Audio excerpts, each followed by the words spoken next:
का भी करे। आदरणीय बड़े भैया सुनीत सिद्धार्थ जी व्यंग के बड़े हस्ताक्षर हैं, लखनऊ में रहते हैं, बगल में रायबरेली हमारा घर है। हम भी पिछले दिन लखनऊ गए, सुनीत भैया के यहाँ पहुँचे, इनके चौराहे पे जाके हमने पूछा, हमने कहा सुनीत भैया यहीं रहते हैं? बोले और का, आगे चले जाओ 6वां घर उनका है। हमने कहा एक बार और पूछ लें। तीसरे घर के पास पहुँचे, हमने कहा सुनीत भैया यहीं रहते हैं? बोले और का, आगे जाओ नीले पेंट वाला जो घर है वो सुनीत भैया का है। हम पहुँचे, हमने डोरबेल बजाई, सुनीत भैया निकले। हमने कहा सुनीत भैया का घर यही है? बोले जी हाँ यही है।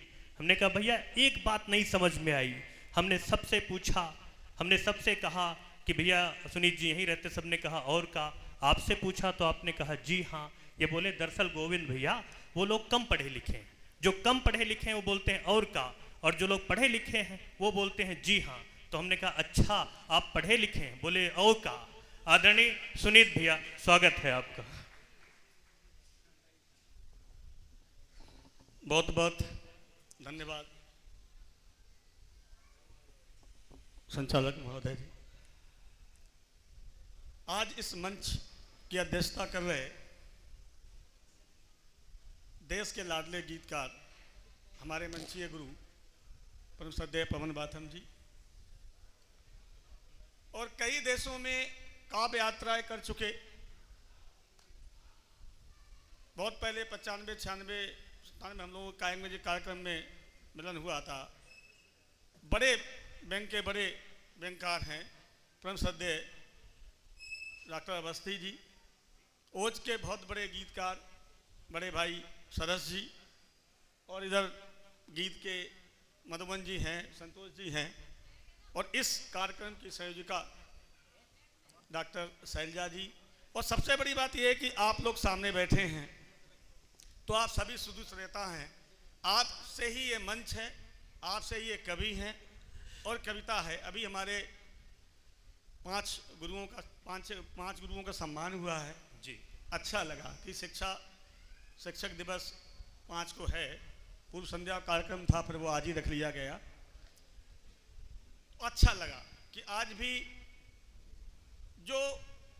जब व्यवस्थाएं बदलती हैं,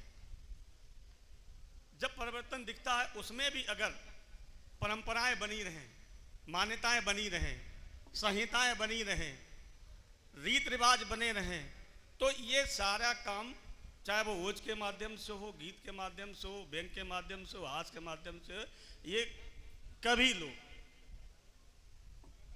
करते हैं। और जहां व्यवस्था बदलती दिखती, खराब होती दिखती है, तो कोई किधर भी हो जाए, लेकिन मंच पे जब हमारे कवि वंश के कोई भी कवि खड़े होते हैं तो वो अपनी बात पूरी शिद्दत से कहते हैं, पूरी ईमानदारी से कहते हैं।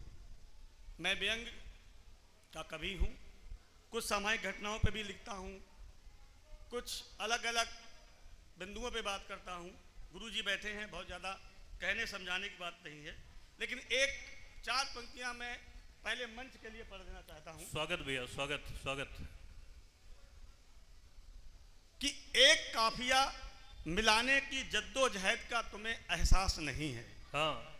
एक काफिया मिलाने की जद्दोजहद का तुम्हें एहसास नहीं है, कवि की लगन और श्रद्धा पर तुम्हें विश्वास नहीं है। कई रातें शब्दों के साहित्य जानने में यूं ही गुजर जाती हैं। हाँ। कई रातें शब्दों के साहित्य जानने में यूं ही गुजर जाती हैं। कविता केवल कल्पना और विचारों के तालमेल का अभ्यास नहीं है। कविता केवल विचारों और कल्पना के तालमेल का अभ्यास नहीं है। कविता एकदम नहीं लिखी जा सकती है। अब मैं जिसके लिए मुझे बुलाया गया है, मैं उन पंक्तियों पर बात शुरू करता हूं, और अच्छा लगे, आपको अच्छा लगता जाएगा, उतनी देर पढ़ूंगा। स्वागत भैया। हमारे बड़े बड़े बैंक व्रत कवि बैठे हैं, आप उनको अवस्थी जी को सुनिएगा। जी स्वागत भैया। कि कभी पैरों में खिंचाव सा लगता है। वाह। कभी पैरों में खिंचाव सा लगता है, कभी कमर में झुकाव सा लगता है। वाह। समझदार लोग कहते हैं कि ये ढलती उम्र का पड़ाव सा लगता है। वो सज संभल के जवान होके आ गई पार्लर से, उन्हें क्या पता कि हमारी आंखों में मोतियाबिंद का ठहराव सा लगता है, हमारी आंखों में मोतियाबिंद का ठहराव सा लगता है। कुछ बातें हो जाती हैं। अब आप लोग सभी लोग गांव से जुड़े हैं, हम भी कभी गांव से जुड़े रहे, शहर चले जाएं बड़ी बात हो जाए, लेकिन मैंने कहा कभी अपनी परंपरा अपनी रीत रिवाज को हमेशा निभाए रखता। सुनिएगा आप लोग, बहुत मन से मैंने लिखा है इन पंक्तियों को और आपको याद आ जाएगा वो पुराने थे। छोटे से बिछौने पर ईंट की तकिया बनाकर, वाह, छोटे से बिछौने पर ईंट की तकिया बनाकर रात बिताने का आनंद गायब है। वाह वाह। छोटे से बिछौने पर ईंट की तकिया बनाकर रात बिताने का आनंद गायब है। फटी हुई कमीज पर माँ द्वारा सुई धागे से बना कलाकृति वाला पाबंद गायब है। वाह। और आजकल के बच्चे एक दिन में ही बदल देते हैं 3 जोड़ी, आजकल के बच्चे एक दिन में ही बदल देते हैं 3 जोड़ी, और एक जोड़ी कपड़े और जूते से पड़ोसी भी बारात कराते थे। वो मेल जोल वाला अनुबंध गायब है। बहुत मेल अच्छे, जोल वाला बहुत अनुबंध अच्छे भाई, गायब है। वाह वाह वाह। अब आदमी खुददार समझता है, नहीं कहता है। चलो एक काम ऐसा भी कर लिया जाए, चलो एक काम ऐसा भी कर लिया जाए, घर के रूठों को भी साथ में लिया जाए। वाह। सुनिएगा दादा, कि चलो एक काम ऐसा भी कर लिया जाए, घर के रूठों को भी साथ में लिया जाए। और यूं तो बहाने बहुत हैं ना मिल पाने के, यूं तो बहाने बहुत हैं ना मिल पाने के, चलो एक बहाना मिलने का भी कर लिया जाए। चलो एक बहाना मिलने का भी कर लिया जाए। वाह वाह वाह वाह वाह। अगर हम कर्म पे ही विश्वास करें, हाँ, गीता में कहा गया कर्म प्रधान, बिल्कुल ना, तो मैंने ये कहना चाहा है कि तकदीर से हारा हुआ हारा नहीं होता। तकदीर से हारा हुआ हारा नहीं होता। सब कुछ मिल जाने का कोई पारा नहीं होता। तकदीर से हारा हुआ हारा नहीं होता। सब कुछ मिल जाने का कोई पारा नहीं होता। और जिंदगी की कर्म भूमि में उतरने के लिए, जिंदगी की कर्म भूमि में उतरने के लिए तकदीर कभी तदबीर का सहारा नहीं होता। तकदीर कभी तदबीर का सहारा नहीं होता। बहुत अच्छे, बहुत अच्छे।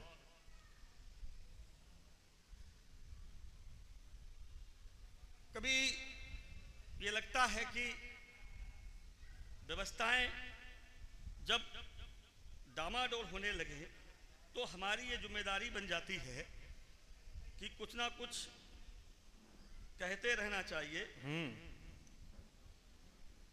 अभी आपने देखा कि एकदम बदलते हैं, कभी क्या बदल जाता है, कभी कैसे बदलता है। तो देखिएगा कि सत्ता की गंगोत्री में नहाकर, सत्ता की गंगोत्री में नहाकर भ्रष्टाचारी यज्ञोपवीत हो गए। सत्ता की गंगोत्री में नहाकर भ्रष्टाचारी यज्ञोपवीत हो गए। ईडी और सेबी की पत्रावली में, ईडी और सेबी की पत्रावली में सदाचारी मनोनीत हो गए।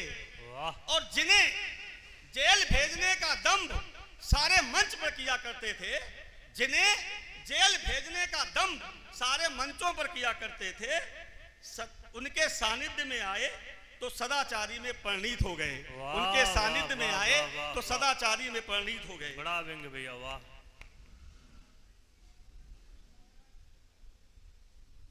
अब है क्या, चल क्या रहा है, समझने और सोचने की ये बात है कि इस समय चल क्या रहा है कि सह और मात का खेल निरंतर जारी है। सह और मात का खेल निरंतर जारी है। विपक्षियों पर ईडी और सेबी बहुत भारी है। सह और मात का खेल जारी है। विपक्षियों पर ईडी और सेबी बहुत भारी है। सुकून से जीना है तो सत्ता से सवाल मत करना। सुकून से जीना है तो सत्ता से सवाल मत करना, वरना आज नहीं तो कल तुम्हारी भी बारी है, वरना आज नहीं तो कल तुम्हारी भी बारी है। बहुत अच्छे, बहुत अच्छे। यूं तो पढ़ते रहे, बहुत कुछ कहने को है, बहुत कुछ लिखने को है।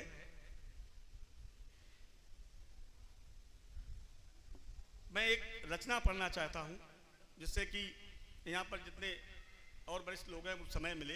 जी, स्वागत भैया। सब लोग सुनते रहे, पता लगे धीरे धीरे कम जी, मंच पड़ी। एक रचना पढ़ के मैं स्थान लेना चाहता हूँ। जी जी। कि एक दिन चौराहे पर घूम रहा था, एक दिन चौराहे पर घूम रहा था, अपनी कल्पना को खोज रहा था। तभी एक शख्स मेरे पास आया, बोला, भाई साहब शांति कहाँ निवास करती है। तभी एक शख्स मेरे पास आया, पहले शख्स आया, फिर फरमाया, बोला, भाई साहब शांति कहाँ निवास करती है।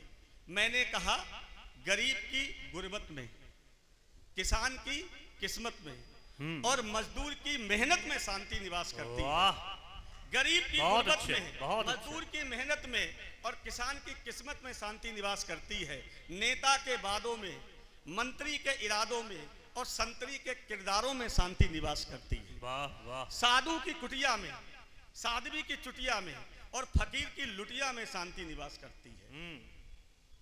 यदि इन सब में ना मिले तो हिमालय पे जाइएगा, अन्यथा शौचालय में शांति को पाइएगा।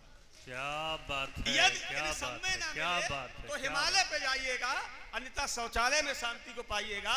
वो बोला, भाई साहब आपने मुझे गलत समझा है, मेरी बात को जांचा न परखा है, मैं तो अपनी शांति की बात कर रहा था, इस बच्चे की माँ का पता पूछ रहा था। मैंने पुनः उसे अपने पास बुलाया और बड़े नम्र भाव में समझाया कि यदि तुमने खुद को अपने माता पिता के आदर्शों से सजोया है तो फिक्र ना करो, अगले महीने की किसी तारीख का हलकारा सम्मन लाएगा और तुम्हारा शांति से न्यायालय में मिलाप हो जाएगा, वरना ईश्वर ही तुम्हारा मालिक है।